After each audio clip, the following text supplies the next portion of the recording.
A robbery, a shooting, and a stolen best friend. The Northeast Austin attack leaving one man desperate for answers. Today was our latest hottest day of the year. We'll show you how long a warm-up lasts before temperatures come tumbling down. An escalating trade war, which will see new tariffs slapped on products from Mexico, Canada, and China. The quietly growing fear lurking in a heap of sweeping changes. And those tariffs on both Mexican and Canadian imports will be paused for 1 month, though. But the 10% tariffs on Chinese imports will go into effect at midnight. Thanks for joining us. I'm Daniel Marin. And I'm Jennifer Sanders. Lawmakers say the rising costs will hit Americans hard in the pocketbook. As NBC's Vaughn Hilliard reports, the president says there will be pain, but insists the tariffs are necessary.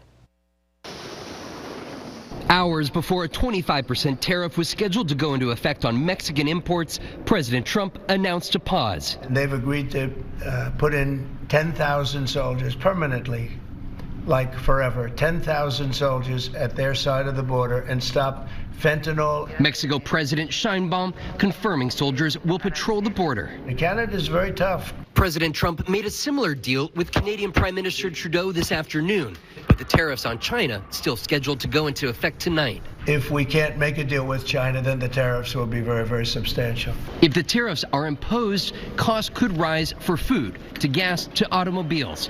The U.S. imports 4.2 million barrels of crude oil a day from Canada.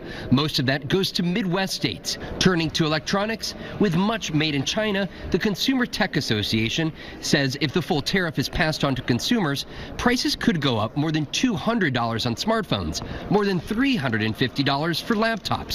While tariff talks take place on the international stage, federal workers at home in limbo. Employees at USAID told not to go into the D.C. headquarters today, with now billions of foreign aid frozen.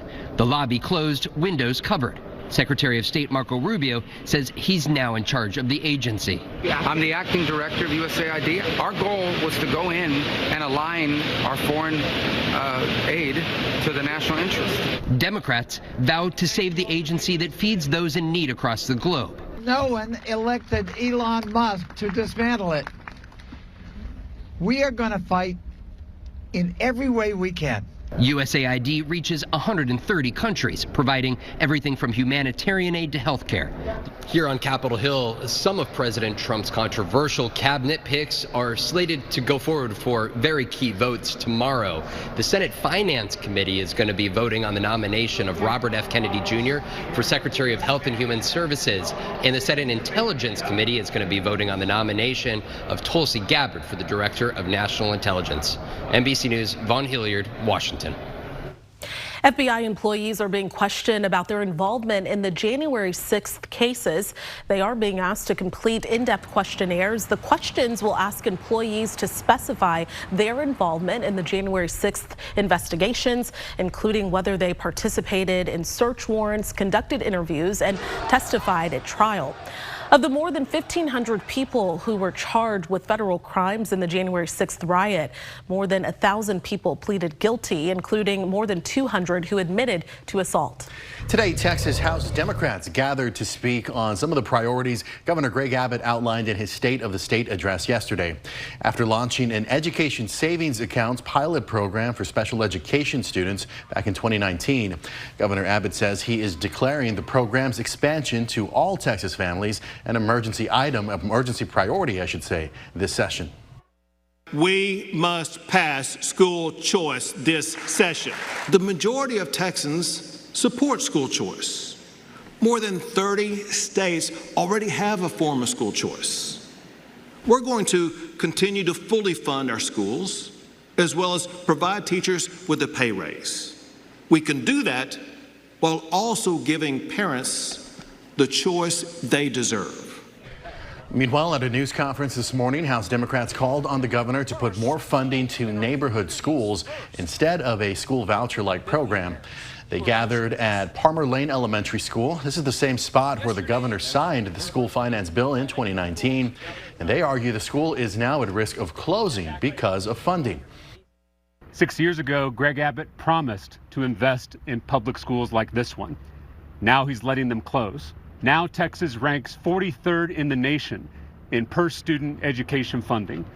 Texas teachers are making less than they did 10 years ago when you adjust for inflation.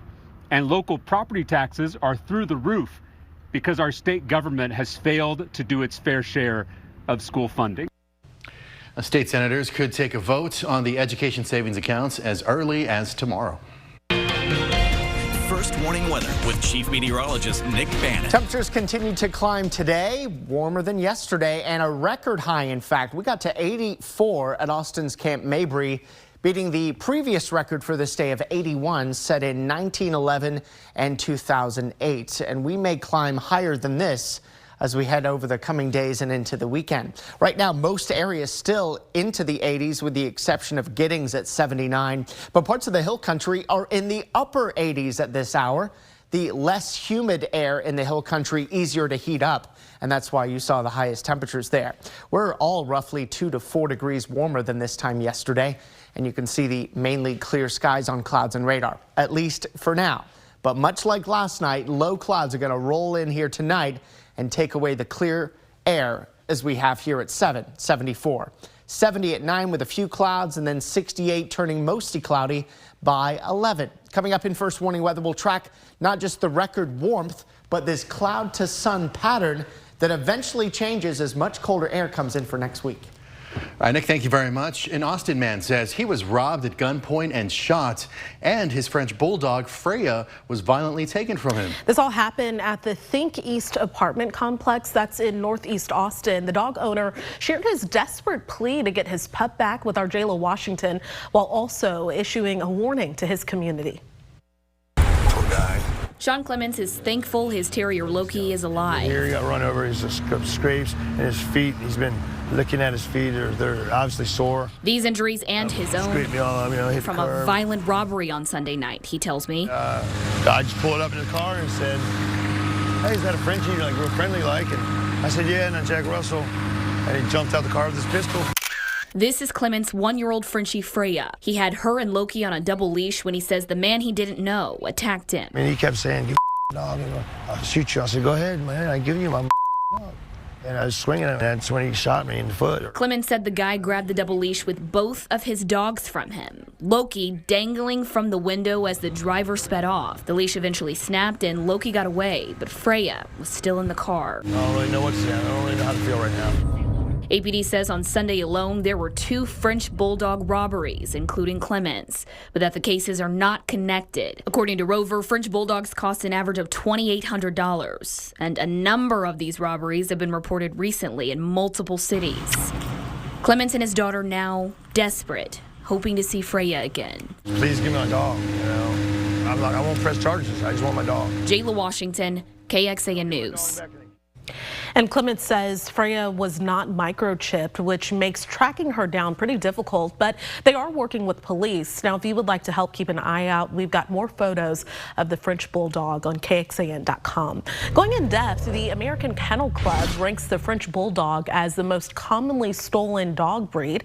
The organization says Frenchies and Yorkies are stolen most often due to their size and their value. And several sources list the French Bulldog as one of the most expensive dog breeds in the world.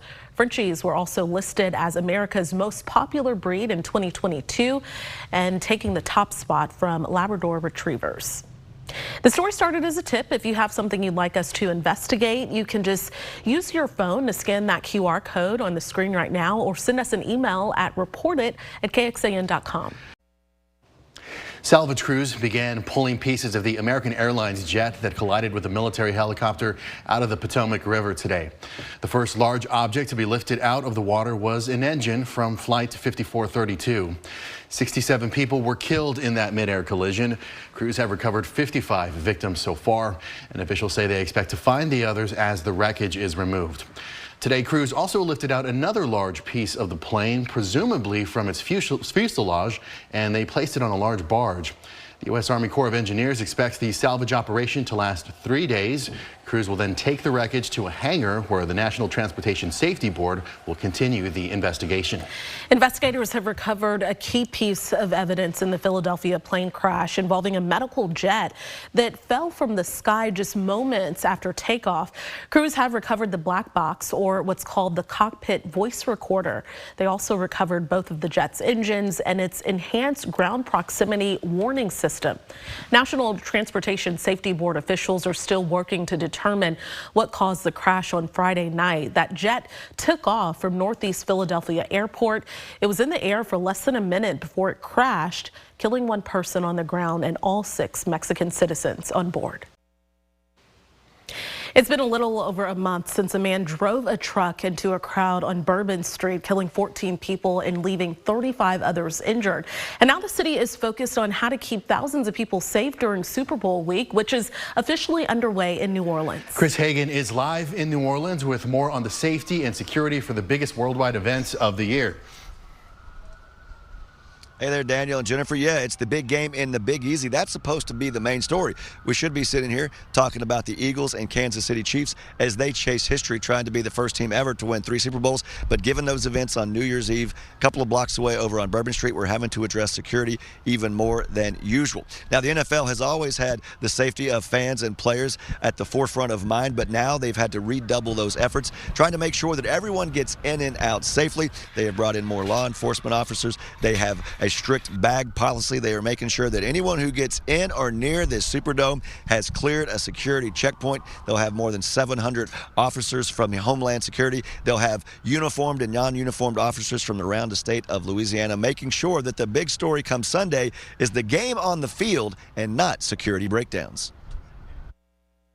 And I am confident that the safest place to be this weekend will be in this areas around under the security umbrella that this team has put together. Naturally, there's a question of whether we have made adjustments in our security plan in light of the events of January 1. And the answer is an unequivocal yes. We have reviewed and re-reviewed all the details of what happened on January 1.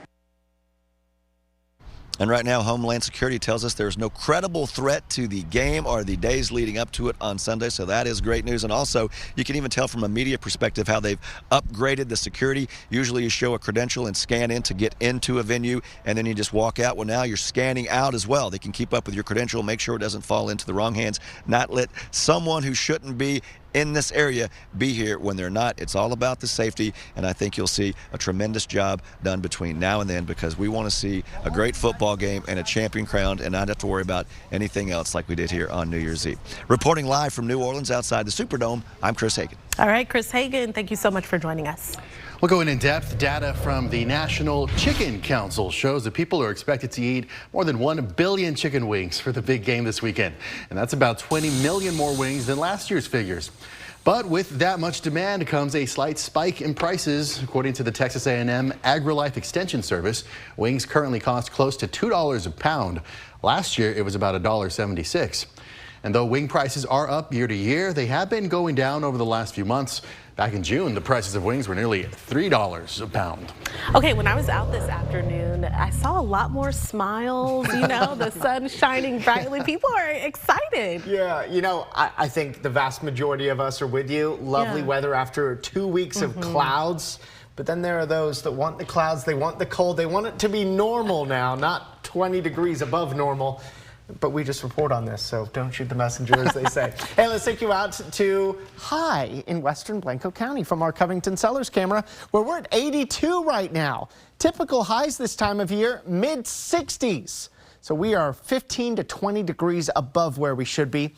Mostly clear skies across the state. We had a lot of clouds around this morning. They're going to come back each and every night. You can see how those clouds rush in during the late evening, and then widespread gray to begin your day tomorrow, and some patches of drizzle, much like we had this morning. But also like today, sun comes out as we get into your Tuesday afternoon. Then Tuesday night, the clouds come back. And I think there'll be even more drizzle Tuesday night into Wednesday morning that may actually amount to very low rainfall amounts to Wednesday morning before the sun comes back again Wednesday afternoon. And guess what? Wednesday night and Thursday morning, the clouds come back again, as well as some areas of drizzle before the afternoon sunshine. So hopefully you don't mind. We'll be on repeat here for the next few days with the morning clouds and afternoon sun theme. Most of Texas in the 80s right now. We even had Lubbock in the last hour was in the 90s. Now has dropped to 89. We're at 81 after breaking the record high of the day. We'll be down in the 70s and 60s. Reasonably pleasant at 10, although the air a little muggy. Overnight lows will get down in the mid 60s, upper 60s tomorrow morning. And then the temperature climb will be slow at first because of all the clouds. Then once the clouds clear, temperatures jump back up. I expect it'll be slightly cooler tomorrow than today, but still low 80s for the metro and our eastern counties and upper 70s to low 80s in the hill country. Then we'll drop back down into the 60s here Wednesday morning and then jump back up into the upper 70s and low 80s in the afternoon. So tonight, 64. This is actually very close to average high temperatures for this time of year, not overnight lows. We should be at 65 for highs, and we're heading for 64 for the low. And then 80 for your high tomorrow. Morning clouds, afternoon sun, and a wind out of the south, 5 to 10 miles per hour. Temperatures will slowly climb as we head through Friday. There's your average at 65, and there's where we'll be heading. But as far as records go, today was our best chance of breaking the record, and we did. The next few days, the records may be just out of reach by a degree or so. It's going to be close. But near record-breaking or record-breaking, you get the idea that temperatures are unusually warm for this time of year. And the air staying muggy through Saturday. Then what happens? A cold front Saturday night, Sunday morning knocks the temperatures down and brings back rain chances Sunday and Monday of next week. Look at this temperature drop that we're expecting. 85 the high on Saturday with some morning clouds and afternoon sun.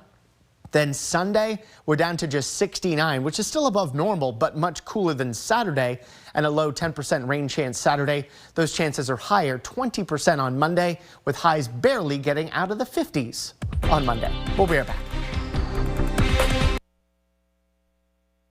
Leland Vittert is bringing On Balance to prime time.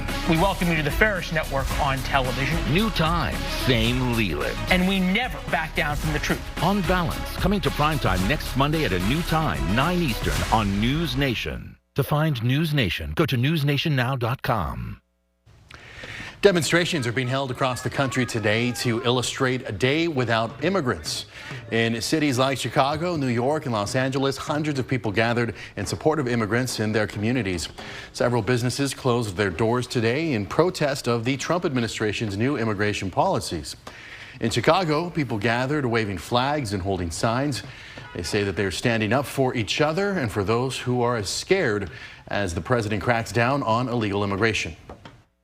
It's important for me to be here for my people. My parents immigrated here for us to have a better education, a better life. And I think it's important for us to spread the word and awareness, that we are not immigrants, that we are here just to work. And we want to do this for our parents, for our people, and to know that they have rights.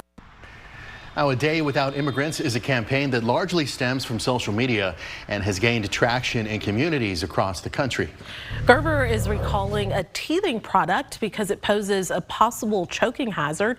The company announced the recall last week after customer complaints saying it would discontinue its Soothe and Chew sticks. Now, the company says there was a report of one emergency room visit linked to the sticks. Teething sticks are edible and designed for children 6 months and older. Well, coming up tonight on KXAN at 7 o'clock, it's The Voice, followed by the hunting party at 9 o'clock. And then we'll see you for KXAN News at 10. And of course, you can join us an hour earlier for KXAN News at 9 on CW Austin. Here's where to find us.